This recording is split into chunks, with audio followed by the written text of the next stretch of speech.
Hello, this is the second part of for editing content. Last time we just in the part one we just stayed on this particular field. So I just remind you the contact field in the organization content type. It's a related linked field to organization. So if you want to add a contact here, for example, you type the first letters of the contact if you know him, and you select it. And if the contact is not in a database, what you can do is create the contact, and you will be thrown to the. It will open the adding form for adding a contact, and after you will be able to select the contact over there. So this is not a free text field. This is a selection field on another content type. It's gives you the opportunity to link two content types together. We did the link already, and here's an important part of AgLinks. Most of the contents and documents are classified by commodities. So if this document concerns bananas, you can add bananas and Bittergourd, for example. And if this document concerns a certain kind of group, like farmers, you can select farmers and government, for instance. And here you can add some pre-selected tags for classifying your information, for giving better access to your users. And that they can directly jump from one content to another by tags. I will show you another content type, which is, for instance, the calendar events. The form of calendar events give you the opportunity to add events in the calendar. You have to give a title, and just make you a remark here that every time you have a field with this red star, it means that it's compulsory. So you need to put a title here. This is what's we're going to be displayed into the calendar directly. You have the option to show to display or not end date. So in this case, there's an end date of my event.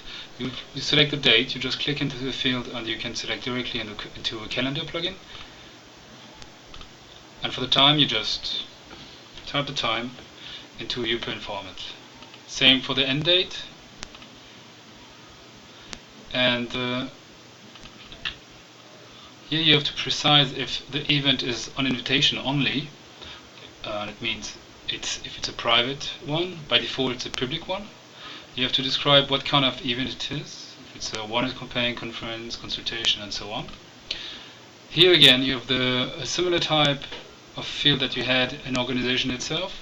This is for linking this event to an organization. Same system if you don't find the organization here. Let's say GIZ. If your organization is not it doesn't appear in this field, you can create a new organization straight from here. Again, you have a field of map that we saw in the first part, the country, the location. All these fields are well known.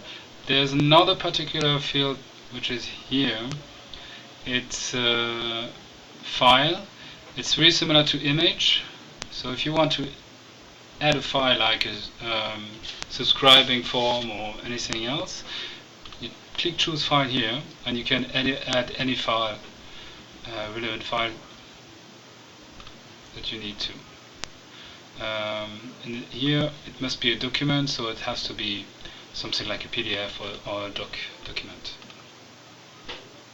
Same system here with a different presentation for tagging information. This will probably change in the next version. And there's another content type here, which is the front slider. The front slider is typical the slideshow that you have on the front page. So if you want to add another image onto the front page, you have to type a title here. It would be displayed on the picture. Choose a file for your image. The image has to be large enough. It has to be 1300 pixels at least. And here you can write a subtitled information on text will be displayed under the title.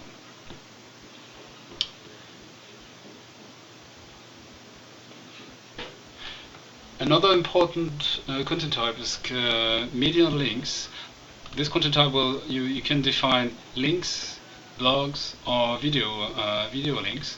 It means that you have to put a title here. It's compulsory. You have to define if it's a blog, a link, or video you add here.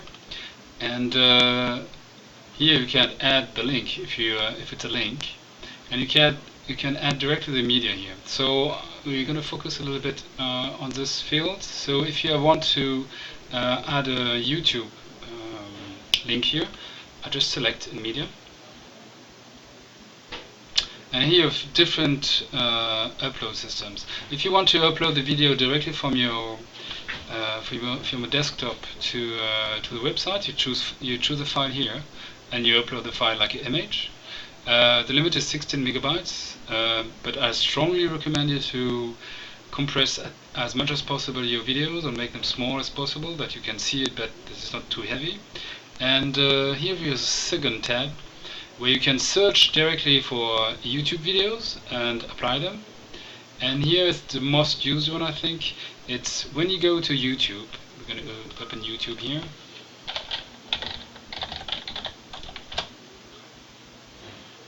And if you want to add a video about agriculture,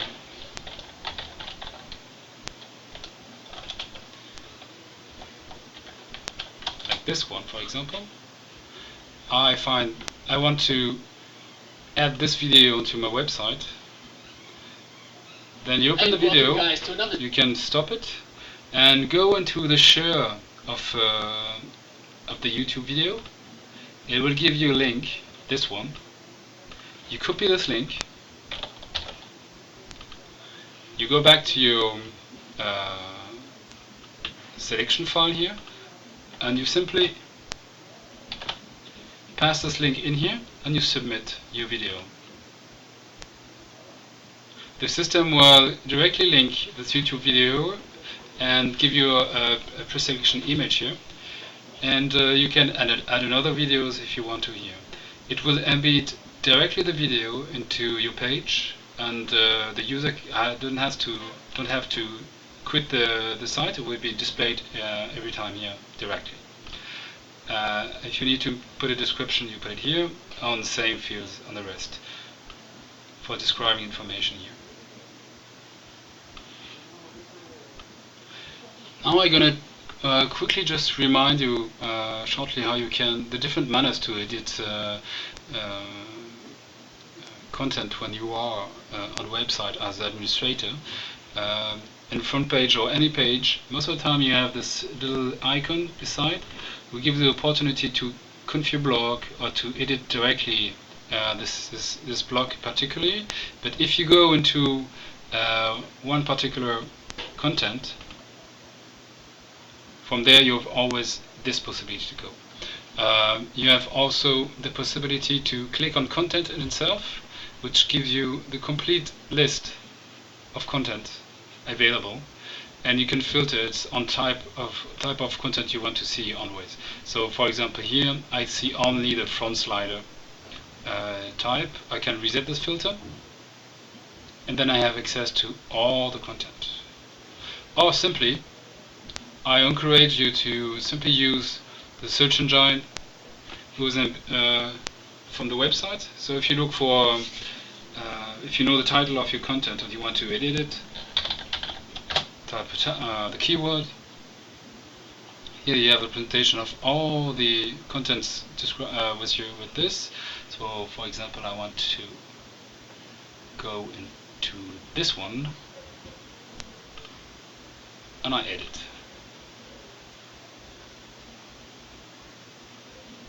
Here, same system, I can directly edit it, and it will be edited at the end. So always be aware that when you finish the editing, you have to save here. It doesn't save from alone.